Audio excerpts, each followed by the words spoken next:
दरिया झेलम के पुल पर सब्जियों, फलों, दालों से भरे सैकड़ों ट्रक कल-अदम तंजीम के धरने के सबब गुज़िश्ता 8 रोज से खड़े हैं। ट्रकों के अमले को शदीद परेशानी का सामना है। कहते हैं ना खाने को मिलता है और ना ही पीने को। मुजाहिरीन आने की सूरत में उनकी जान, गाड़ियों और सामान की कोई जमानत नहीं। झेलम पुल के हालात क्या हैं, जानते हैं नुमाइंदा जियो न्यूज़ अहमद सुबहान से।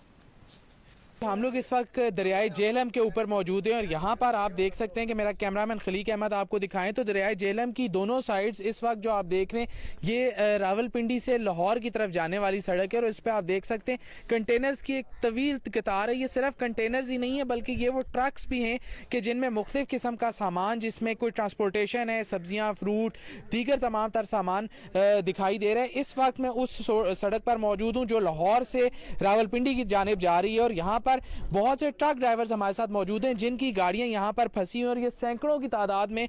इनसे हम जानते हैं कि इनकी जिंदगियां किस कदर मुश्किल हो चुकी हैं। कब से आप यहाँ पर फंसे हुए हैं और क्या कुछ मुश्किलात हैं जिनका सामना करना पड़ रहा है? अस्सलाम वालेकुम। हमें 8 से 10 दिन होने वाले हैं यहाँ पर।